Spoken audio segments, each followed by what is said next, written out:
Why has Thailand followed other countries in introducing onerous online visa applications? Why did Indonesia, along with other countries, impose a tracking app on its citizens and overseas visitors during the health crisis? Why are all countries moving headlong into digital currencies? The explanations we've been given simply don't make sense. Indeed, they often appear to be counterproductive, likely to achieve the opposite of the stated outcome. Could it be that they're all really about getting us to give up our personal information to governments? Such information has huge commercial value, and a brief explanation of the Panama Papers suggests that this data may already have been sold. But is there something more sinister going on? Whilst pure conjecture, I'll explore this concern in this vlog. Certainly in Indonesia, personal data includes our religious beliefs, and we're all mandated to choose one of 8 recognised religions, and this is routinely collected. Is this completely benign? Well, my eldest stepdaughter remains unmarried at 30, something which normally brings shame in Indonesia, because she is Muslim and her boyfriend a Catholic. There's no easy way for them to marry in Indonesia. So this information is far from being neutral.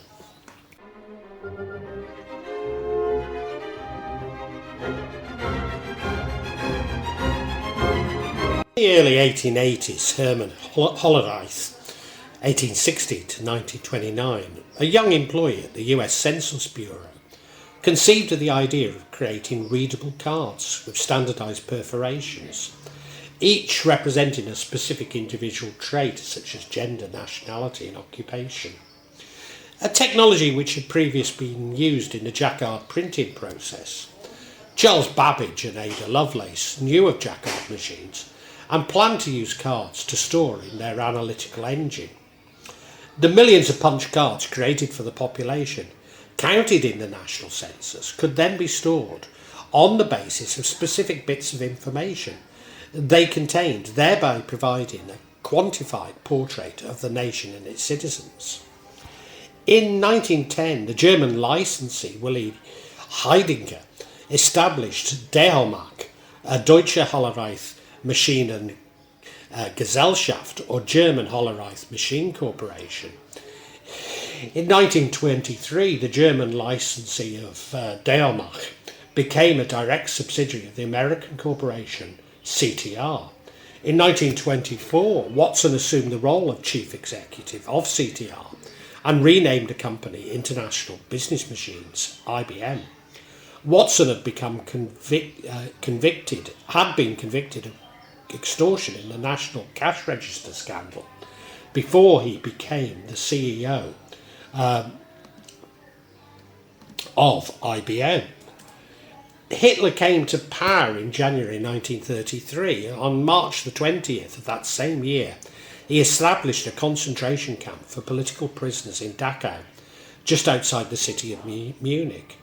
Repression against political opponents and the country's ethnic Jewish population began immediately.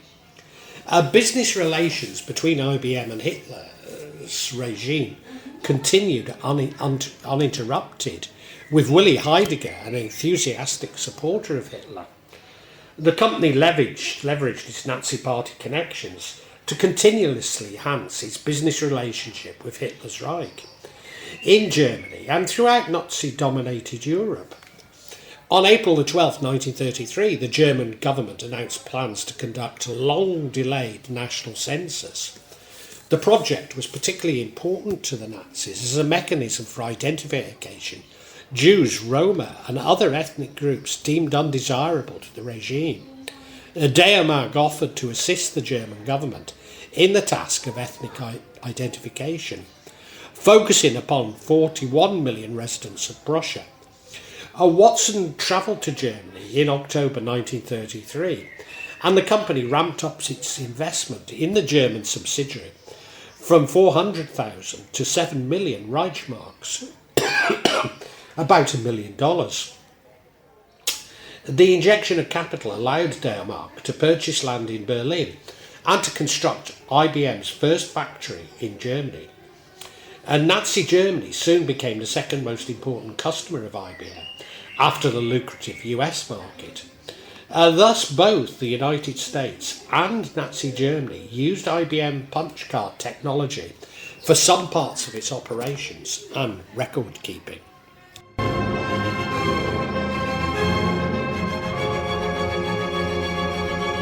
The 1933 German census, with design help and tabulation services provided by IBM through its German subsidiary, proved to be pivotal to the Nazis in their efforts to identify, isolate and ultimately destroy the country's Jewish minority.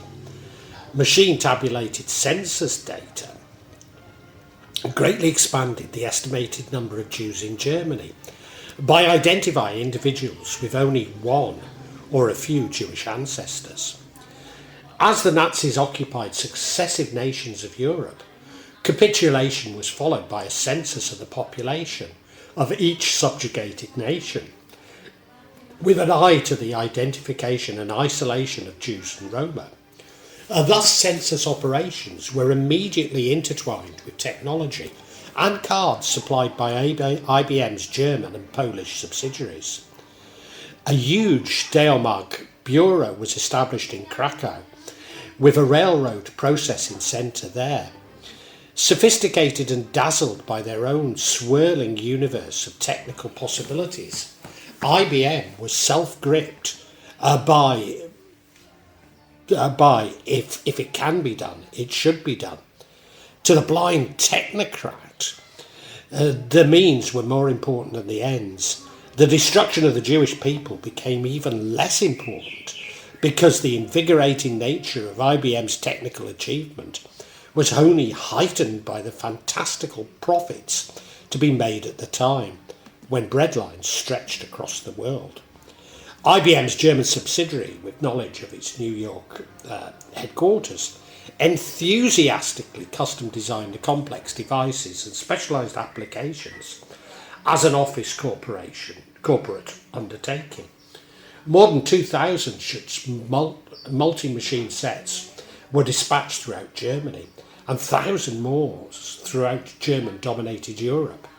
When the US law made direct contact illegal, IBM's Swiss office became the intermediary, providing the New York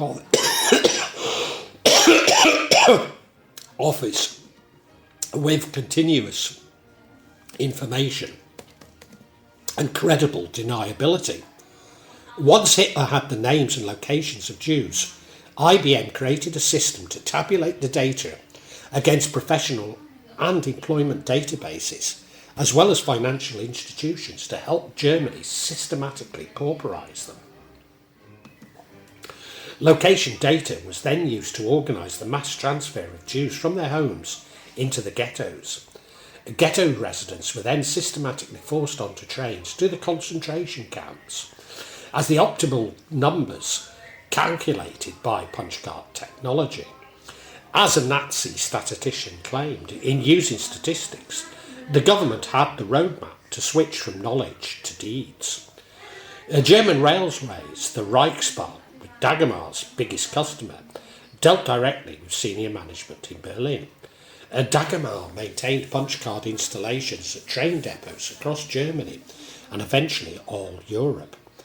IBM also organised the Wehrmacht, the German army.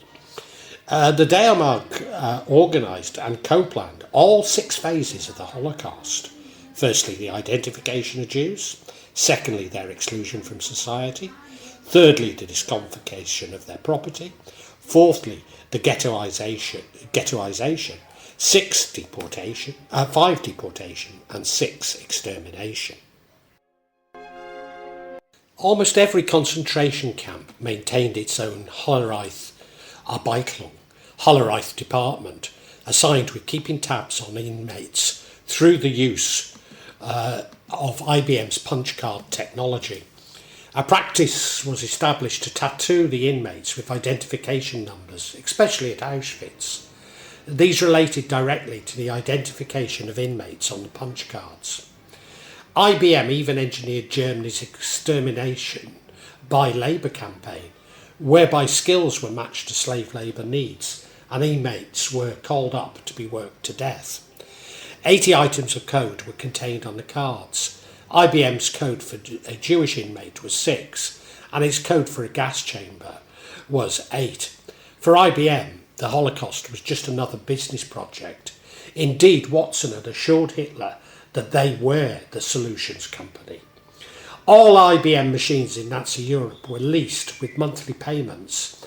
They were insured by American and German insurance companies at their right locations and serviced by repairmen twice monthly on site, whether the noisy, syncopated machines were located in downtown Berlin or at Auschwitz. Hollerith machines were incapable of operating without IBM's custom punch cards, and each card could only be used once.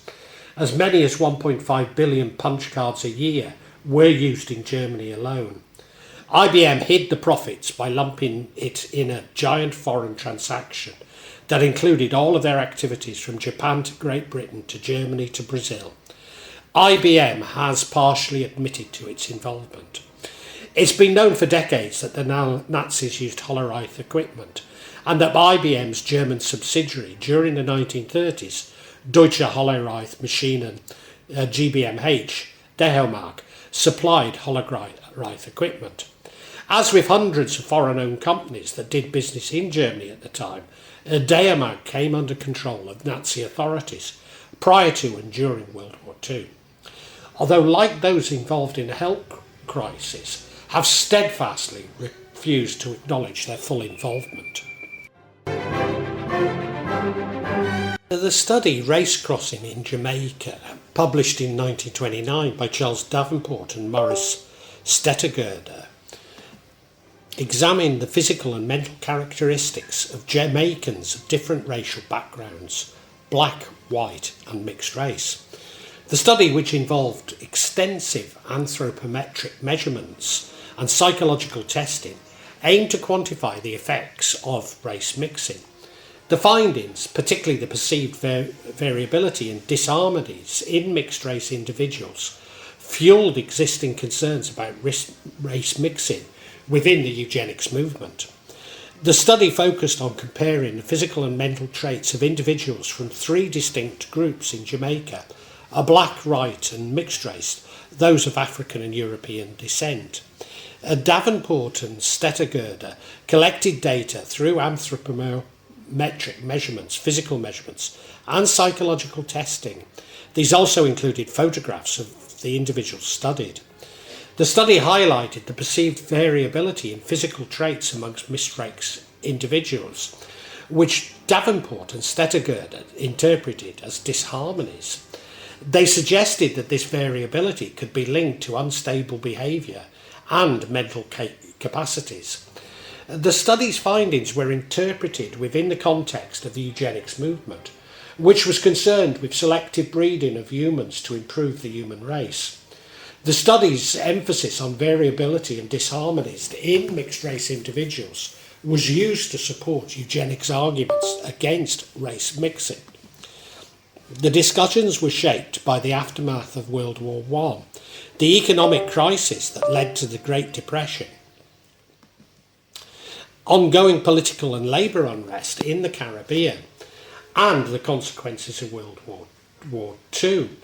Davenport's eugenics served as a platform whereby colonial apologists could use a biological basis to justify racist policies.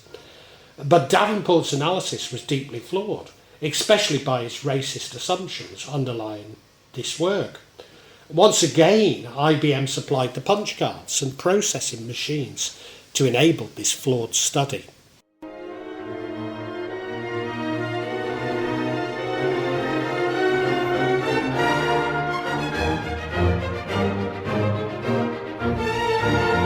The misuse of personal data has become a serious issue as digital technology advances.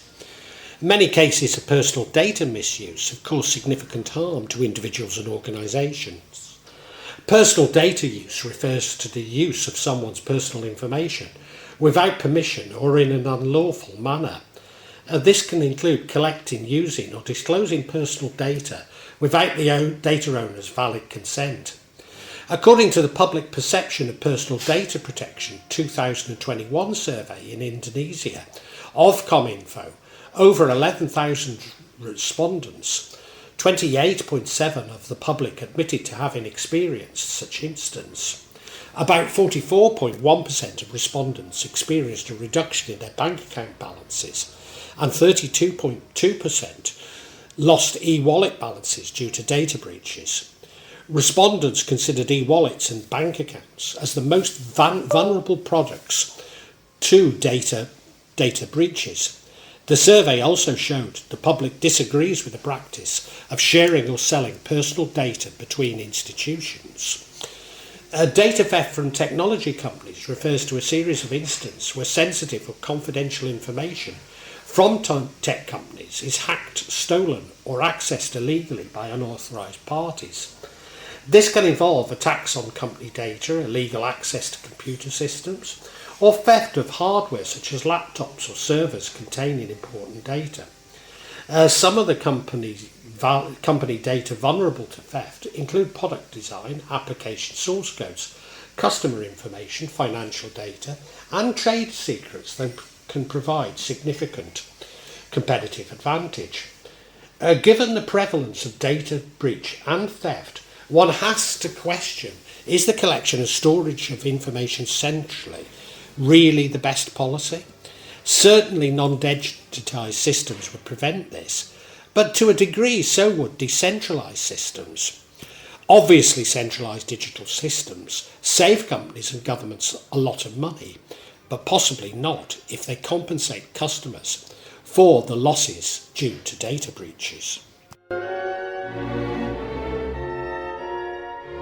Should be apparent is that with the correct information and ability to process it, the Nazis' final solution was relatively seamless, largely unchallenged. Am I really suggesting that information being collated all over the world is indicative of advanced plans for genocide? No, albeit the genocide is already well in progress in many parts of the world. I merely suggest that this information could be used against humanity in criminal acts such as genocide. And following the health crisis, how many of us now trust the elite and our own governments? Of course, IBM was not alone in trading with the Nazis. Other large US companies include Standard Oil. Indeed, Rockefeller was a major investor.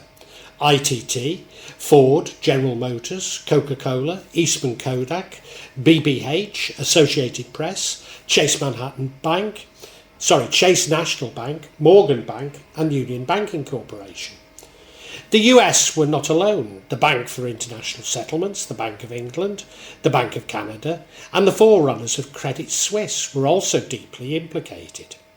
Since World War II, we've demonised Hitler and the Nazis. Maybe rightly so. But to what degree does this obscure the complicity, maybe even encouragement of US companies? What we really need to be asking is why do governments around the world require all this information? And is it ethical that they should collect it and store it?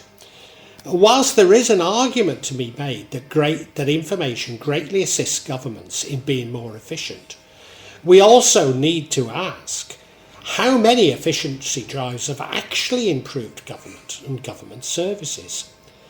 I suspect that the real reason for collecting all this information is because they can. But the public are already voting with their feet. Indians aside, tourism to Thailand has collapsed. And certainly the online visa has affected my decision not to visit Bangkok this year. Although I would draw attention to the seemingly limitless power of security services around the world. Security services collect data and analyse information. Thus they require information to justify their existence, and the more the better. And by default, the more they analyse, the more potential threats to our security they will uncover. But are we really less secure? Do these threats really exist? Certainly, large-scale personal data misuse can threaten national security. Sensitive information that falls into the wrong hands can be used for espionage, sabotage, or cyber attacks on critical infrastructure. But does this not add to the reason not to collect such data rather than to collect more? The other massive consumer of data are AI systems. Each require masses of raw data to be trained on. This has resulted in a massive increase for data processing centres. The resultant increase in electricity required being enough to justify curtailing personal consumption in the name of alleviating climate change. As I mentioned before, after our collective experience of the health crisis, how many of us trust business and government? We all make mistakes. Yes, but one's power and money to avoid responsibility, by using one's power and money to avoid responsibility, is reprehensible. The common man needs to be ever more united and vigilant against future potential abuses.